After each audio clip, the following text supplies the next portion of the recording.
Jeg vil gennemgå noget omkring mutationer og molekylær evolution. Allerførst så kan vi kigge lidt på livets oprindelse. Og det er sådan, at jorden den blev dannet for omkring 4500 millioner år siden. Og for omkring 3500 millioner år siden, der fandt man de første fossile spor af liv. Og selve mennesket, Homo sapiens, opstår først for 0,2 millioner år siden. Der er altså tale om, at menneskeslægtens, det moderne menneskes historie i virkeligheden udgør en meget lille bisætning i hele evolutionslæren osv. Dinosaurer og pattedyr opstår her for 230 millioner år siden.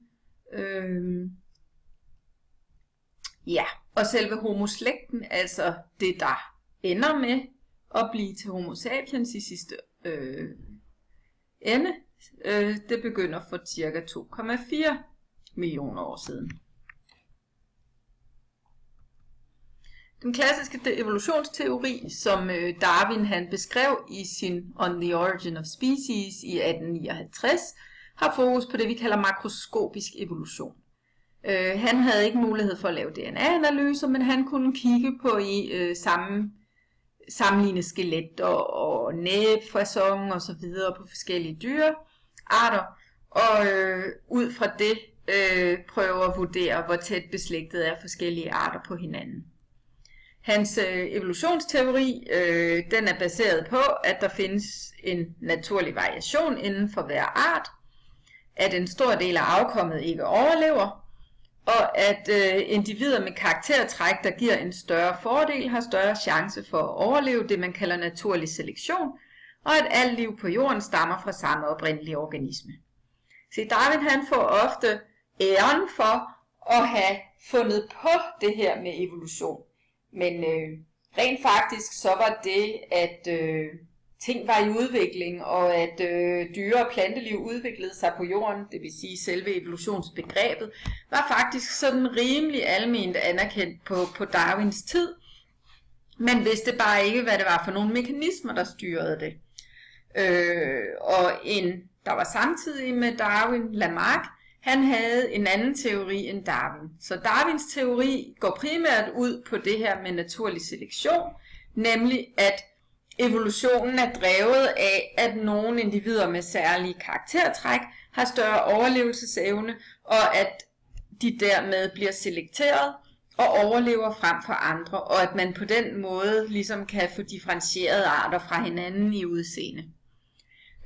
Lamarck han havde en anden teori, den gik på, at det var et indre ønske om at ændre sig, der drev det her med, at arten ændrede sig, og som eksempel havde han giraffen, som for at nå de bladene højst oppe, strakte sig, og igennem generationer, så ville den til sidst strække sig tilpas meget til at få en meget længere hals.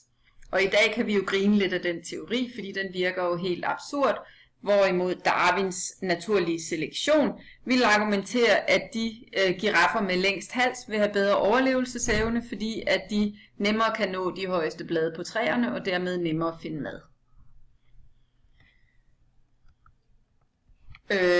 På Darwins tid, der anede man ikke noget om DNA og mutationer, og man kunne derfor ikke forklare baggrunden for denne her variation blandt levende organismer. Og eksempelvis så vidste Darwin faktisk ikke, hvad der rent biokemisk var baggrunden for de her ændrede egenskaber hos organisme og den her store variation, der er inden for en art. I dag der ved vi, at denne her variation, der er inden for en art, det gælder jo for eksempel, hvis vi kigger på mennesket, så er der jo en kæmpe variation i hudfarver og hårfarver og øjenfarver og højde og intelligens osv. I dag der ved vi, at hele den her variation, den skyldes det, vi kalder genetisk variation. Det vil sige, at det ligger i arvematerialet. Og at det her arvemateriale konstant bliver ændret via det, man kalder mutationer. Man har også fundet ud af, at mutationsraten i sådan de konserverede dele af arvematerialet, og det er fordi arvematerialet indeholder nogle konserverede dele, som ikke ændrer sig så meget, og nogle dele, som ændrer sig rigtig ofte. Og hvis man kigger på de konserverede dele af DNA'et, så er mutationsraten nogenlunde konstant, og derfor så kan man ved at sammenligne eksempelvis neandertal-DNA med DNA fra det moderne menneske, og tælle antal mutationer, så kan man få en idé om, hvor mange millioner år siden havde vi en fælles forfader med neandertalerne. Og det kalder man så det her biologiske ur. Vi skal kigge lidt på mutationer nu. Der findes forskellige typer mutationer. Der findes punktmutationer, hvor et enkelt nukleotid ændres. Så findes der endelmutationer, hvor et nukleotid forsvinder eller sættes ind. Så findes der translokationer, hvor et helt stykke DNA flyttes fra et sted til et andet. Og så findes der inversioner, hvor et stykke DNA roteres 180 grader. Og endelmutationer, translokationer og inversioner er jo ret voldsomme ændringer i den genetiske kode, og vil dermed ofte medføre, at evnen til at danne et funktionelt protein helt forsvinder, hvis det er, der er sket det. Punktmutationer, det vil sige, hvor et nukleotid ændres til et andet nukleotid, til gengæld vil ikke altid give anledning til store fænotypiske ændringer. Hvis en mutation skal gives videre i flere generationer, det vil sige skal blive til noget, der påvirker udseendet af afkommet osv., så skal det jo være mutationer, der foregår i kønscellerne, fordi det er jo kun kønscellerne, der danner nyt afkom, og dermed kan gives videre. Så hvis der sker en mutation i min levercelle, så vil det være en mutation, kun jeg har, og mine børn vil ikke kunne få det. Hvorimod, hvis mutationen sker i mine follikler i æggestokkene, så vil jeg kunne give denne her egenskab, den her mutation, videre til mine børn. Vi skal prøve at kigge lidt nærmere på punktmutationer. Og et eksempel her, der har vi sådan en tripletkode, hvor vi kan se, at det normale sekvens, det er ATG, og i det første eksempel, der er A blevet substitueret med T, det vil sige, at vi får TTG i stedet for ATG, og det vil sige, at det er jo så skabelonstrengen her, og det vil sige, at det kodon, der er på messenger-RNA'et, det bliver AAC, og det koder for aminosyren asparagin.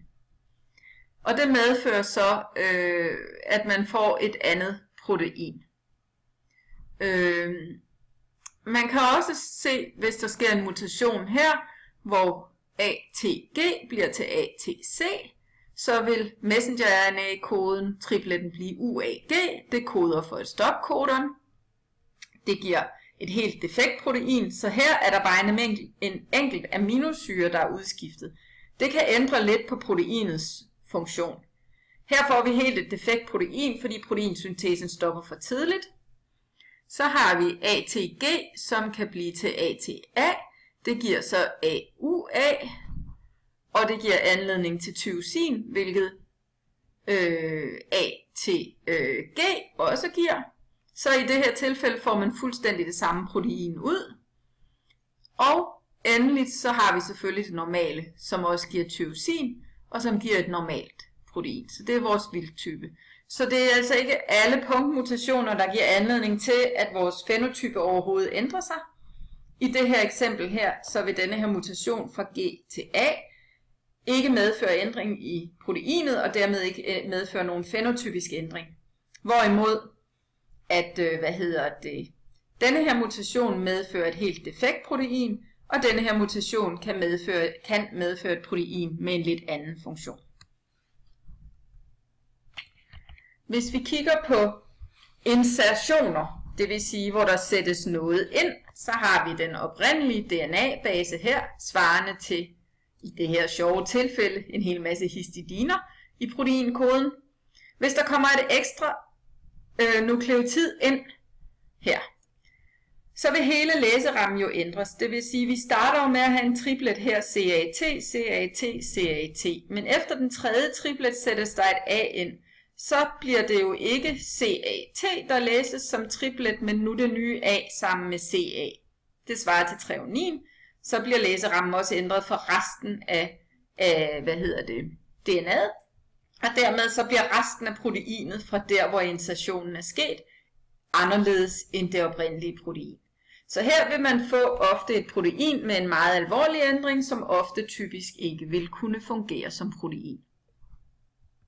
Der kan også ske en deletion.